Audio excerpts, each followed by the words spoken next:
মাঝে মাঝে মনে হয় আলু খেতে খেতে বোরিং হয়ে যাচ্ছি। পরের দিন যদি তরকারিতে আলু না থাকে তাহলে সেই তরকারিও খেতে ভালোই লাগে না।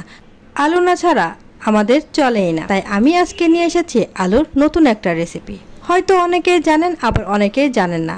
শুধু আমি আজ তৈরি করব পটেটো স্টিক, যা কিনা বিকেলে চায়ের সাথে বা গল্পের আড্ডায় খেতে অনেক ভালো লাগে। এই পটেটো স্টিক তৈরি করার জন্য আমার লাগবে আলু।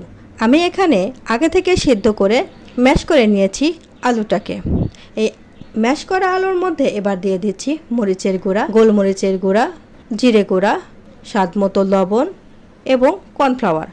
এই সবগুলো উপকরণকে আমি একসঙ্গে মুথে নিচ্ছি।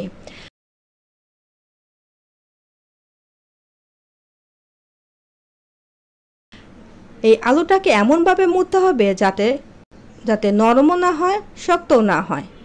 সবগুলো উপকরণকে সুন্দর করে মুথে নেওয়া হয়ে গেছে। এবার আমি একটা সাইডে রেখে দিচ্ছি।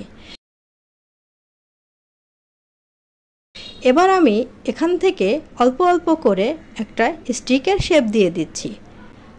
আমি এটাকে একটা স্টিলের প্লেটের উপর রেখে হাত দিয়ে গড়িয়ে গড়িয়ে স্টিক তৈরি করে নিচ্ছি। আপনারা চাইলে পিড়াতেও করতে পারেন।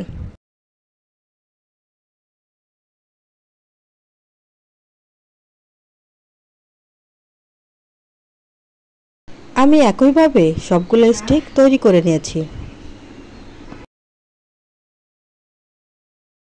এবার আমি চুলায় চলে যাচ্ছি ভাজার জন্য। এবার চুলায় প্যান বসিয়ে দিচ্ছি, দিয়ে দিচ্ছি পর্যাপ্ত পরিমাণ তেল। তেলটা একটু গরম হয়ে গেলে এখানে দিয়ে দিচ্ছি সেই পটেটো স্টিকটা। দিয়ে আমি 1 মিনিট এটাকে একটু ভেজে নিচ্ছি।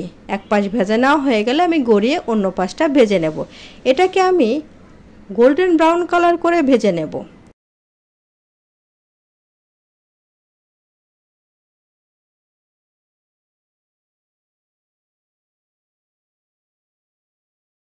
এটা গোল্ডেন ব্রাউন কালার হয়ে গেছে।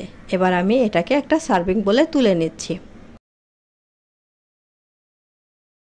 এটা কিন্তু বিকেলের নাস্তায় খেতে অনেক মজা লাগে। অবশ্যই আপনারা চাইলে বাসায় ট্রাই করতে পারেন। এই পটেটো স্টিকটা আমি একটা মেয়োনিজের সাথে খেয়ে নিচ্ছি। মেয়োনিজটা অনেক মজা ছিল। এই মেয়োনিজটা কিন্তু আমি বাসায় নিজেই তৈরি করেছি। আপনারা যদি এই মেয়োনিজের রেসিপিটা দেখতে চান অবশ্যই আমাকে কমেন্টের মাধ্যমে জানাবেন। নিত্য নতুন কোনো রেসিপি দেখতে চান অবশ্যই আমাকে জানাবেন। আমি চেষ্টা করব আপনাদের কমেন্টের রেসিপিটাই ট্রাই করতে, আপনাদের মাঝে তুলে ধরব। আজকের ভিডিওটা কেমন লাগলো অবশ্যই জানাবেন। সবাই সুস্থ থাকবেন, ভালো থাকবেন। আল্লাহ হাফেজ।